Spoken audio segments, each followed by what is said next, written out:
ជីវិតរបស់អ្នកចាប់ផ្ដើមផ្លាស់ប្ដូរនៅពេលដែលអ្នកផ្ដោតលើដំណោះស្រាយមិនផ្ដោតលើបញ្ហាមនុស្សភាគច្រើនមិនដឹងអំពីរឿងនេះពួកគេចំណាយពេលវេលាជាប់គាំងនឹងបញ្ហាគិតច្រើនឬអ៊ូរទាំរងចាំអ្វីមួយដែលអាចធ្វើឲ្យវាល្អប្រសើរដោយខ្លួនឯងវិញនៅពេលពួកគេគិតផ្ដោតលើបញ្ហាកាន់តែច្រើន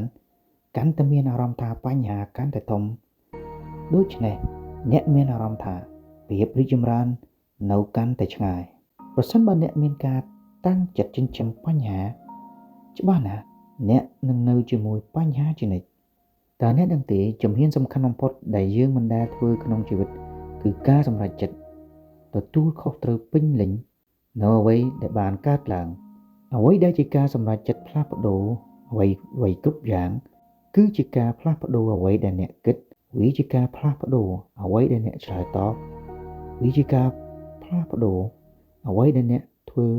ហើយអ្វីសំខាន់បំផុតគឺវាផ្លាស់ប្ដូរអ្វីដែលនឹងកើតឡើងបន្ទាប់នៅពេលដែលអ្នកទទួលខុសត្រូវពេញលេញអ្នកឈប់រងចាំអ្វីមួយពីខាងក្រៅមកដោះស្រាយជីវិតរបស់អ្នកឈប់ចង្អុល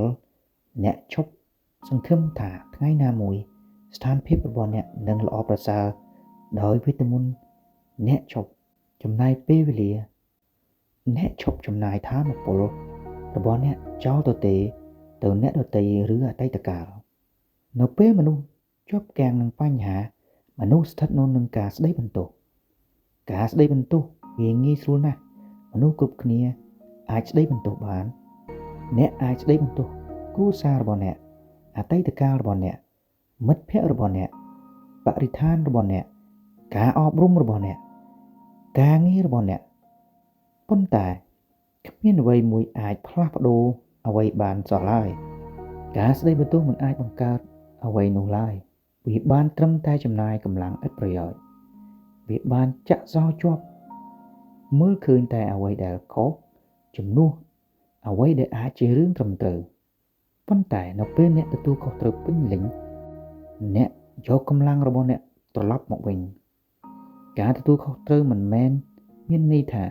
អ្វីជាកំហុសរបស់អ្នកទេវាមានន័យថាអ្វីទាំងអស់ជាការងាររបស់អ្នកដើម្បីដោះស្រាយរឿងទាំងនេះហើយគឺជាការផ្លាស់ប្ដូរគឺជាអ្វីដែលបង្កើតចលនាឆ្ពោះទៅមុខអ្នកអាចរីកចម្រើនបានទេប្រសិនបើអ្នកតែងតែពន្យល់ហេតុអ្វីអ្នកមិនសម្រេចដូចអ្វីដែលអ្នកចង់បានការរីកចម្រើនចាប់ផ្ដើមនៅពេលអ្នកនិយាយថានេះគឺជាជីវិតរបស់ខ្ញុំមិនល្អឥតខ្ចោះប៉ុន្តែខ្ញុំទទួលខុសត្រូវលើជីវិតរបស់ខ្ញុំមិនមែនជាលេសមិនមែនជាបញ្ហាគឺជាខ្លួនរបស់អ្នកផ្ទាល់នៅពេលអ្នកទទួលខុសត្រូវពេញលេញអ្នកចាប់ផ្ដើមយកចិត្តទុកដាក់លើអ្វីដែលអ្នកអាចគ្រប់គ្រងបានអ្នកចាប់ផ្ដើមកត់សម្គាល់ទម្លាប់របស់អ្នកគំរូរបស់អ្នកការគិតរបស់អ្នកសួរសំណួរដែលល្អបំផុតអ្នកឈប់សួរថាហេតុអ្វីវាកើតឡើងចំពោះខ្ញុំហើយអ្នកចាប់ផ្ដើមសួរថាតើអ្វីដែលខ្ញុំអាចធ្វើវានៅពេលឥឡូវនេះគឺជារបៀបដែលអ្នកត្រូវផ្លាស់ប្ដូរពីការផ្ដោតលើបញ្ហាមកផ្ដោតលើដំណោះស្រាយពីព្រោះបញ្ហាតែងតែមានរហូតនៅក្នុងជីវិតរបស់យើងប៉ុន្តែយើងត្រូវប្រឈមមុខដោះស្រាយវាយ៉ាងដូចម្តេចប្រសិនបើអ្នកចង់ផ្លាស់ប្ដូរអ្នកត្រូវតែប្រឈមមុខដោះស្រាយបញ្ហាសម្រាប់ខ្លួនរបស់អ្នកគ្មាននរណាម្នាក់រងចាំជំរុញអ្នករៀងរាល់ថ្ងៃគ្មាននរណាម្នាក់មកសង្គ្រោះពីភាពខ្ជិលរបស់អ្នកគឺខ្លួនរបស់អ្នកផ្ទាល់វាមិនមែនទាល់តែល្អឥតខ្ចោះនោះទេវាមិនមែនអ្វីសុទ្ធតែមានចម្លើយវាជាអ្វីដែលជាកិច្ចខិតខំប្រឹងប្រែងរបស់អ្នកវាជាម្ចាស់ពេលវេលារបស់អ្នកវាជាម្ចាស់លើការសម្រេចចិត្តរបស់អ្នកនឹងទទួលបានលទ្ធផលនៅថ្ងៃណាដែលអ្នកឈប់រត់គេចការទទួលខុសត្រូវហើយចាប់ផ្ដើមធ្វើវាជាប្រចាំគ្រប់សកម្មភាពតូចរបស់អ្នកពិតជាមានសារៈសំខាន់ណាស់គ្រប់ពេលវេលាដែលអ្នកជ្រើសរើសជំហានមួយតូចជំនួសឲ្យការជាប់គាំងនិងការភ័យខ្លាចគឺអ្នកបានធ្វើសម្រេចជោគជ័យប្រសិនបើអ្នកចំណាយពេលវេលាការពីហេតុអ្វីខ្ញុំមិនមានការផ្លាស់ប្ដូរគ្មានអ្វីផ្លាស់ប្ដូរឡើយ អ្នកត្រូវស្មោះត្រង់ជាមួយខ្លួនអ្នកការទទួលខុសត្រូវគឺជាអ្វីដែលយើងប្រឈមមុខតបតនឹងអ្វីដែលជាការពិតទាំងនោះវាមិនមែនងាយស្រួលប៉ុន្តែវាជាការពិតជាក់ស្ដែងហើយការពិតជាអ្វីដែលបង្កើតបានលទ្ធផលមនុស្សភាគច្រើនចំណាយពេលបរិយាយបញ្ហាពួកគេនិយាយបញ្ហាដដែលៗជាជាងដោះស្រាយបញ្ហាអ្នកត្រូវផ្លាស់ប្ដូរ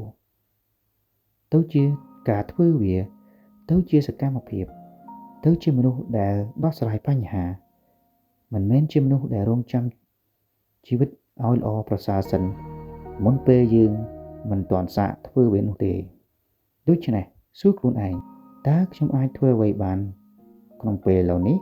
ដែលអាចនាំឲ្យខ្ញុំឆ្ពោះទៅមុខបានកុំចាំទាល់តែមានអារម្មណ៍ថារួចរាល់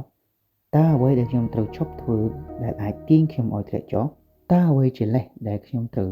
លុបបំបាត់ចោលតើទម្លាប់អ្វីខ្លះដែលខ្ញុំត្រូវផ្លាស់ប្ដូរទាំងនេះគឺជាអ្វីដែល